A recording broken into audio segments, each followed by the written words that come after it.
Shalom semuanya, saya Bambang Rizkyanto. Di channel ini kita belajar berapologetika. Video kali ini saya beri judul Kengawuran Haikal Hasan terkait dengan Rasul Paulus, Kaisar Konstantin, Maria beragama Islam, kota Yeriko, dan Bethlehem.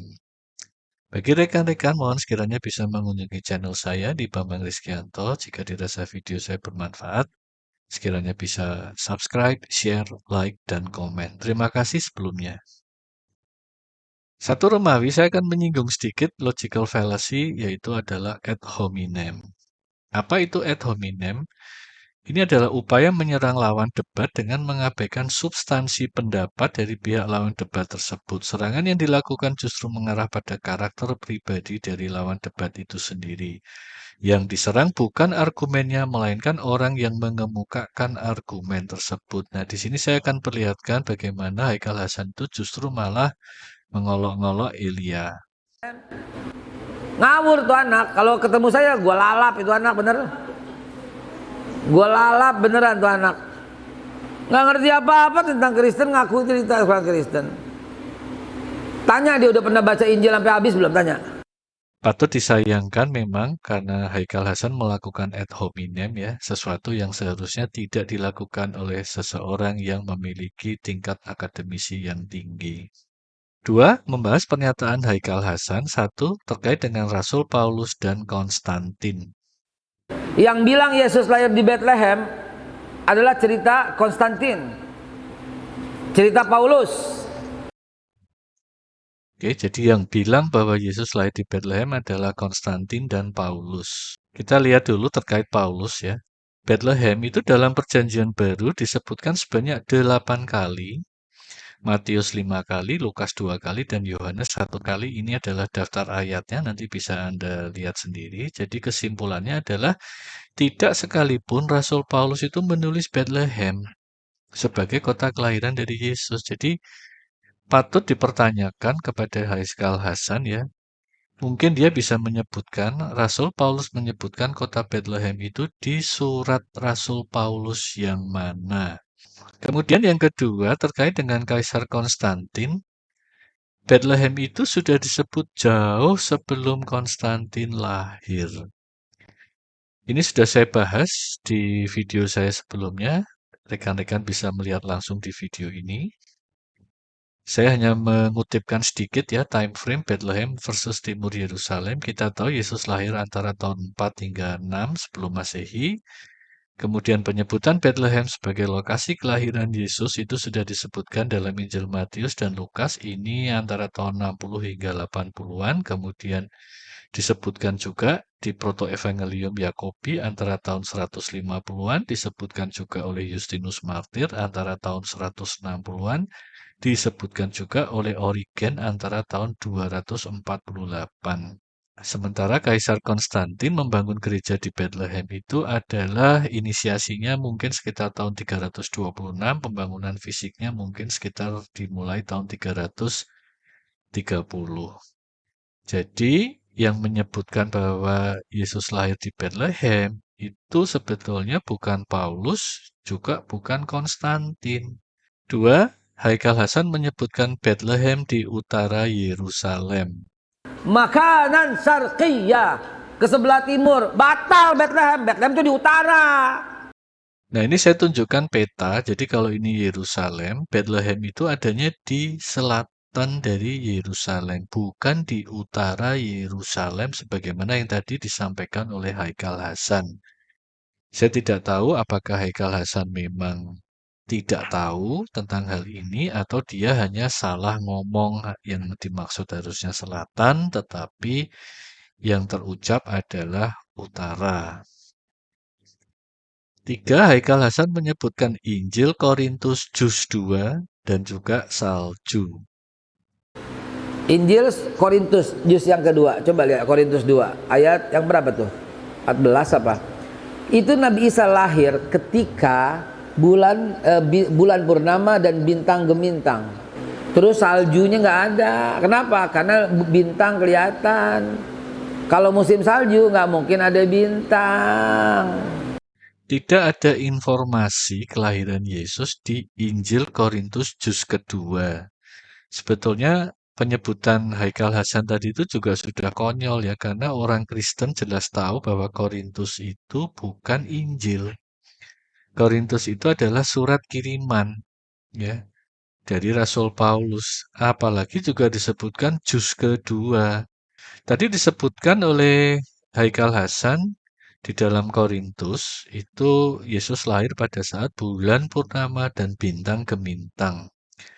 Saya coba search di keseluruhan Korintus ya, baik 1 Korintus maupun 2 Korintus, itu saya hanya menemukan satu ayat di mana ada bulan dan bintang, yaitu di 1 Korintus 15 ayat 41.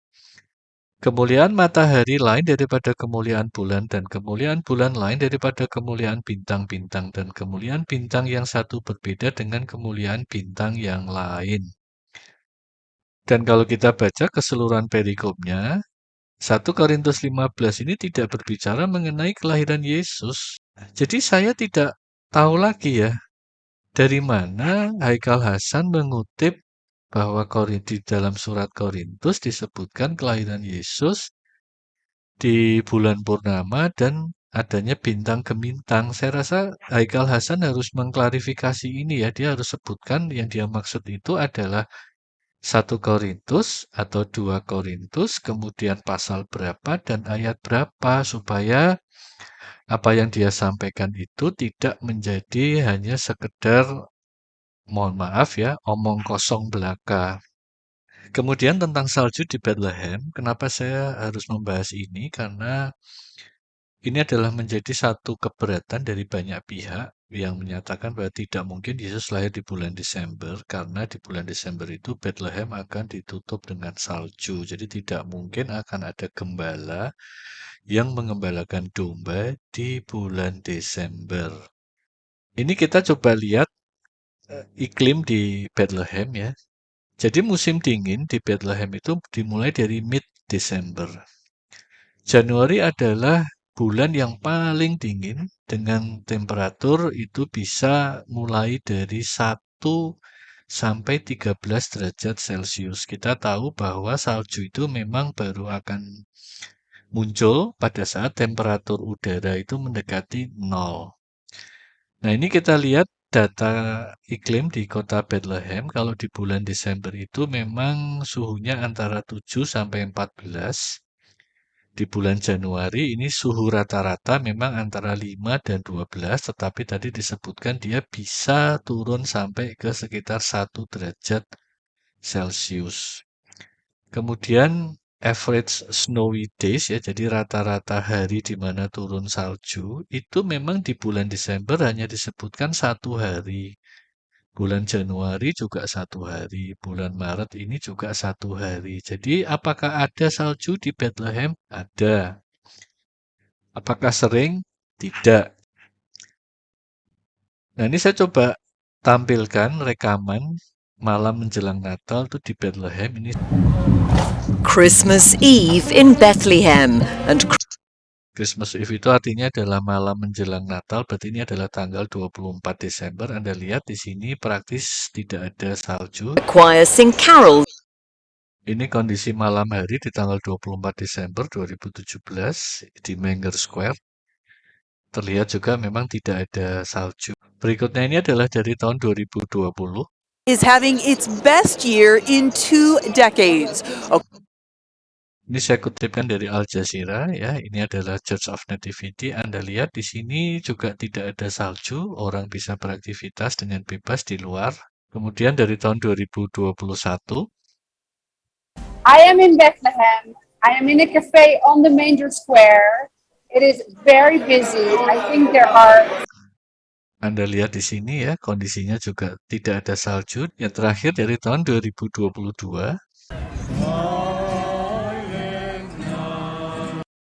Ini ya juga di gereja Church of Nativity. Anda lihat praktis juga tidak ada salju dan orang masih bisa beraktivitas di luar ruangan.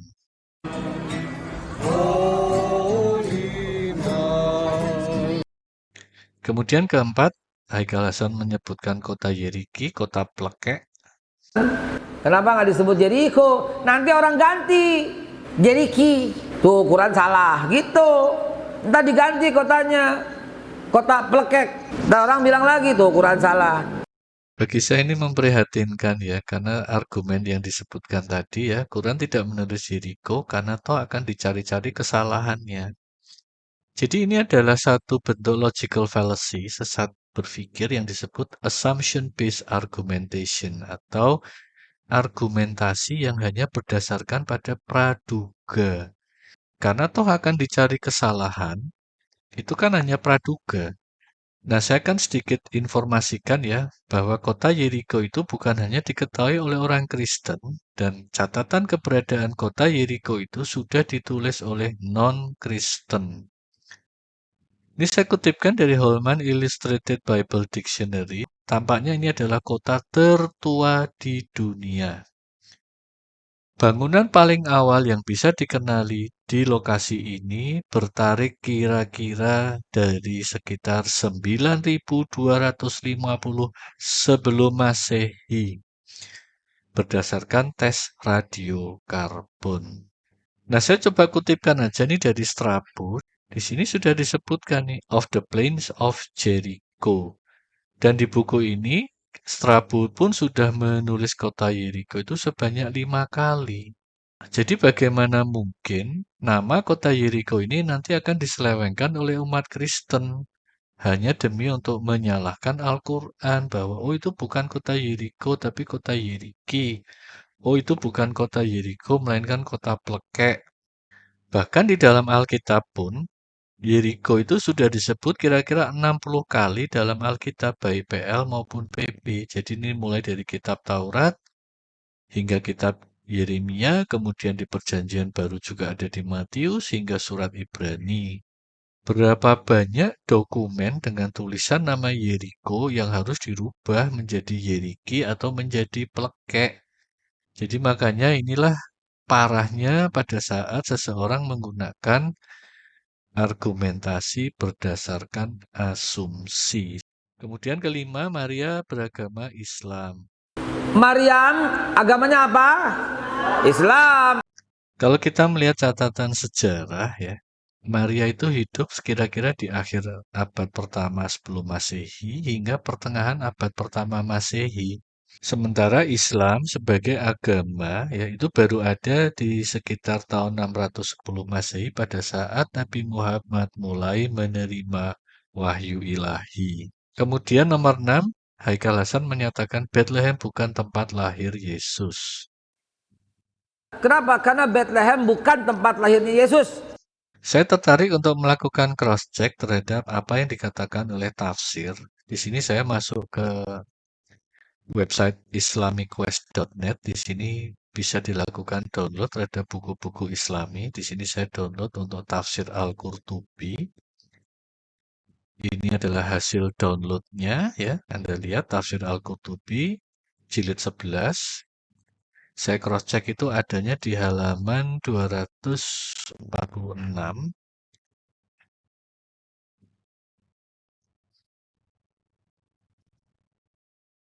Ini halaman 246. Saya tidak akan memberikan komentar apapun, saya hanya membacakan ya.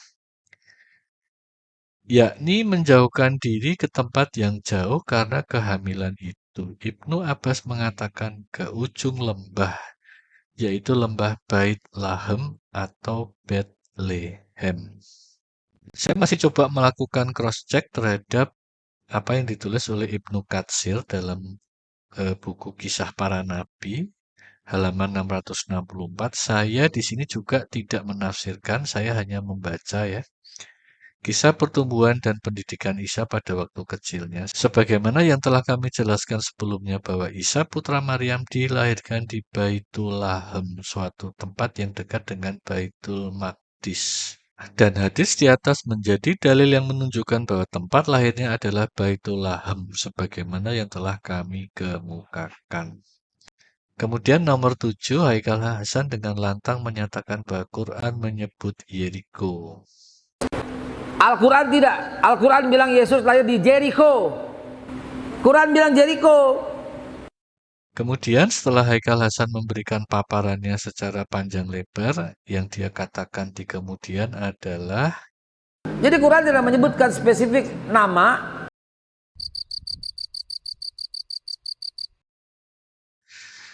Baik, itu yang bisa saya sampaikan. Saya tidak akan menyimpulkan ya.